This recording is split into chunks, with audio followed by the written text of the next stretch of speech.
everyone, and welcome to Story Shop at the Edinburgh International Book Festival. I welcome you all to day 2.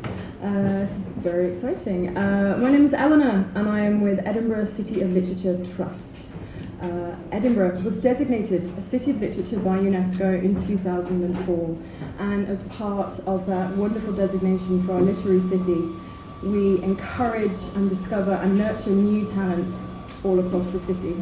So Story Shop is a brilliant program that we are so incredibly proud of. We've had so many wonderful writers go through it across the years, and we're actually celebrating 10 years of Story Shop this year, which is fantastic.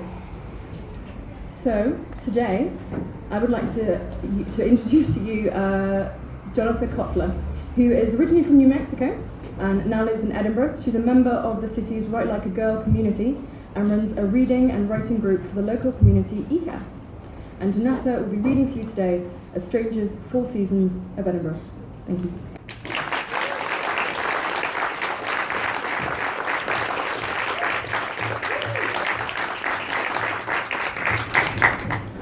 A Stranger's 4 Seasons of Edinburgh. Autumn. I walk down the little cobbled street away from where I sleep. I hesitate to call it where I live. It doesn't feel like home to me, nor has it embraced me. I tried at first to spruce up the strange plainness of it, the old plates with cracks in them made by who knows when. I've added postcards of places I've visited attached to the wall with a stretchy blue putty meant to be easy to remove, because tape would tear the plaster right off, and I'm trying to be a good tenant. But I also realize that unlike the people who chipped the plates, my presence here will leave no trace. No matter how many responsibly attached postcards I put up, it doesn't matter, because it feels like a stranger's home in which I borrow a small space. My bedroom is like a novitiate's cell, narrow bed, tiny desk with straight back wooden chair, 3 rungs on it, and I sometimes hang my socks on it to dry. My trace, a shadow on the chair ladder for moist socks. I wanted, somehow, something more from this adventurous life. But the room, though plain with its threadbare towel drying on the radiator, does feel safe. I added an extra blanket from a charity shop, and I'm warm there. When I leave the little space behind and walk down the uneven street, there are 2 main ways to look. If I choose to look down, I see the paving stones, cut roughly the same, but never machine perfect, and shifted over time, like the worn-down teeth of an old man, and is brown. They're covered in the scattered leaves that have begun fluttering down in the last few days. At first, they seemed a mistake, furtive in their dashing path to the ground, but now the early pioneers have forged the way, and others have followed suit. They are yellow and orange and red, broken or perfect or ground into leafy dust by people's feet as they hurry to important places to do important things. If I look up, the late arrivers, the leaves who would never think to join the party in the first hour, are like a gently undulating sunrise above. Their high walls separating the street from the stately homes. The walls themselves are stone built upon stone with gray mortar in between. It's the same sort of wall you would imagine in Hobbiton. Here or there, the imposing walls of the fairy tale, though, not with some intention to keep wee sheep from wandering. They're meant to keep someone out rather than keeping something in. And I can see exactly where the impulse for those stories comes from. Behind the wall, a tree whose fruit is golden pears, bulbous, holding in their sweetness a collection of all the sunshine and pure water they've taken in over the long summer and converted by means of alchemy to nourishing and tempting food. Yes, tempting. Looking up at these pears swinging off kilter in the breeze, uneven because of their splendid fat bottoms, so lovely in a pear, so dreaded in a woman. I think that Gretel and her kind never had a chance. No way to not want to reach up, to climb over, to scrape knees and tear at the palms of hands to get that bounty. I know that even with poaching and canning and pear tarts and pear preserves and pear butter, if there is such a thing, even with all the possible ways that there could be to consume and save for future consumption, no matter how many high branches are left for them birds, there's too much fruit there for whoever lives behind that wall. be it cruel witch or jealous giant or family of 4 with swimming class every afternoon. No one could possibly use it all, and some of that fruit will go to waste. I can see how it works on these poor characters, because it's working on me.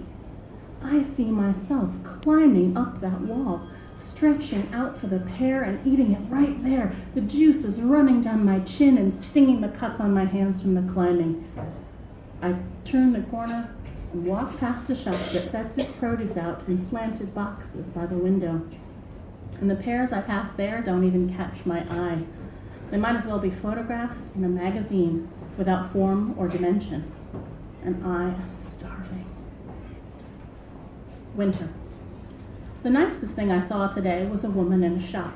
She was busy, the whole shop full of people buying their wrapping paper and cards with well wishes and next year's calendars and small things to go into Christmas stockings, like a tiny tube of colored pencils printed all over with a cartoon fox. There were so many people in this merchandise-crammed and narrow little shop on Morningside Road that the windows are all fogged in from our collective breath. I'd walked over from my home, first to mail 2 parcels at mailboxes, etc., where a man who was trying to finish his lunch helped me and cheerfully lied to me that my package would make it to the U.S. by Christmas. I cheerfully accepted the lie, too, because it hardly matters. They're on their way, and their fate is not mine to determine. There was mist that didn't commit to being rain, and the packages had little specks on them. But I paid and then crossed over to the nice little shop I was talking about. Well, first I stopped at the bookshop. Again, a narrow alley filled with book scent and heater working too well. I bought a set of tiny notebooks to give it a gift exchange tomorrow. The shop reminds me of the old corner bookstore in Nob Hill at home, mostly because of its shape. I don't get the warm, fuzzy feeling that I did so long ago. Anyway, I mostly read on my iPad now. The brimful card shop. I say shop now instead of store, but I think I'd revert quickly if I moved home. Had this sweet old man. He was wearing what I call an old man hat. Harris tweed to keep the rain off and cover the tender, bald, freckled head. I'm sure it has another name, but I'm happy calling it what I do. He moved slowly and was buying something that was a gift for the evening. You know me, the lurking voyeur, always trying to see the story play out while looking like I'm choosing a Valentine card very carefully. He'd wanted a particular wall calendar, which they had looked for downstairs, but they no longer had. They had told him they could order it for him for next year, meaning 2017, and I thought, uncharitably, I'm not sure he's going to need that. To my delight, he looked at the woman, looked up at her because he'd melted down to his ancient size, and he said, I'm not sure that would be a smart investment. Anyway, he was checking out at the till. Till, you see, not register, and having trouble with his bank card. Here, cards slide in and are held instead of swiping through. Although I understand chip cards are becoming popular at home too, so it may all be different to how I remember it. The busy woman put her glasses down off her head and came around the customer side and gently steadied his hand to help him put the card in the machine. And it was nice. Nothing spectacular or heroic, just a nice moment out of many that she had, and that he had, and really, that I had. It was sweet, so I bought a tube of pencils and some silly printed Kleenex in a pocket pack that the woman called handkerchiefs, and I think that was strange even for here. To support this business, who paid this woman who was kind. Spring. In the spring, I sneeze blusterous old man sneezes, where spit and who knows what flies out of the open places on my face, outside my control.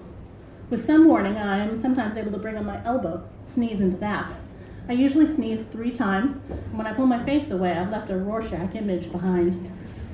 My desert nasal system was not prepared for pollen of this magnitude or variety.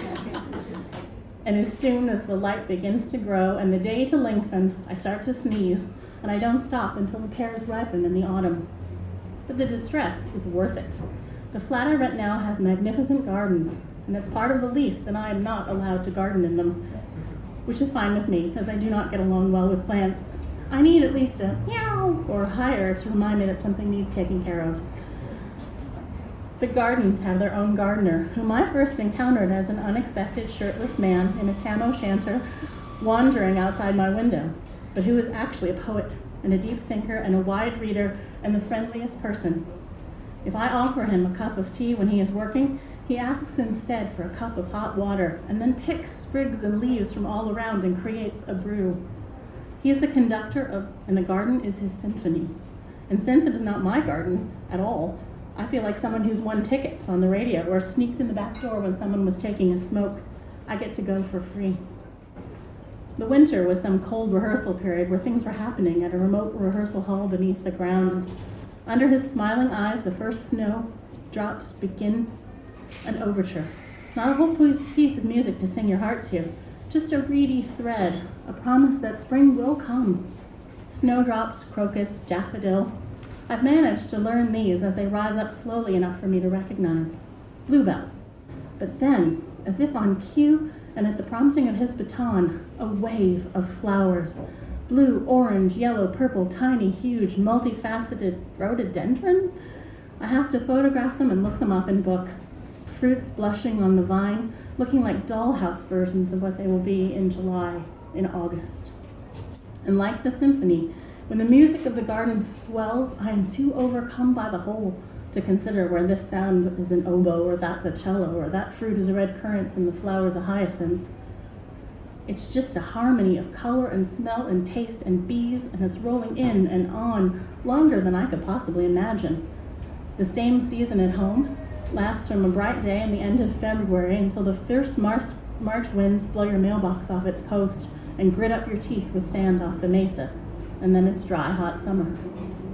So I'll take the sneezes and the doses of loratadine and the creaking of my eyelids in the morning to hear the sweet music of the garden, which is itself only one song on a street filled with songs in a city filled with music in the green and lively Cayley that is Edinburgh in the spring. And then it rains. Summer. In the summer in Edinburgh, when the sun is our constant companion, I sometimes forget to make dinner, and I look up and it's 10 o'clock. It feels like the 6 o'clock and looks like the 6 o'clock that I expect, the start of the evening in the desert. In the summer, when the sun comes out, people peel off their layers and expose their fragile skins to the ultraviolet rays they cannot see, and the sun smiles down with toothy rays and takes large bites out of them because they're a delicacy. In the summer where I am from, we know better. We cover ourselves with armor that comes from a bottle, and we buy clothes that are marked SPF 50+, and we hydrate, and we make sure there's bottled water in the trunk in the back of the car in case of a breakdown. And our skins still become like lovely, lovely brown leather that's been distressed by a production assistant for the episode where the hero wears his long coat and fights crime. Women with bright brown eyes like shiny coffee beans stare out from the crossed webs of their own wrinkles as they sit in the shade on the plaza with their wares spread out on blankets. And you know that if you could pick up the wrinkles in the spaces between them, it would be white. Maybe as white as the soft skin of the Scots sitting out in the meadows or Prince's Street gardens, soaking in the warmth and being devoured. In the summer, when the sun is full from all the delicate flesh which is rich like gorging on foie gras, it fades away back into the clouds again.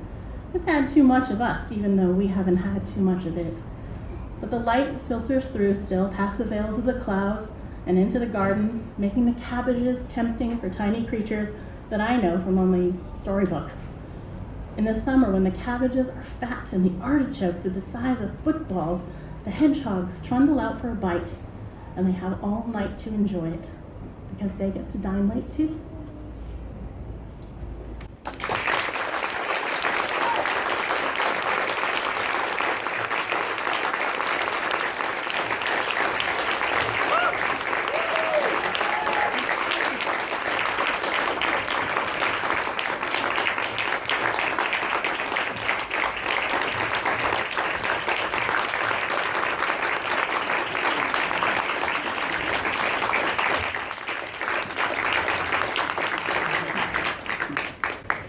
That was a really lovely story. Thank you very much, Jonatha. A city of music and absolutely full of brilliant words and brilliant stories. Thank you everyone for joining us today. We will be back again tomorrow, and I am very pleased to tell you that we will be joined by Caroline Deacon. So please come again tomorrow, 3 o'clock, story shop, and we're completely free. Oh, Caroline. Oh, there she is. And come here and hear her story tomorrow. Thank you very much.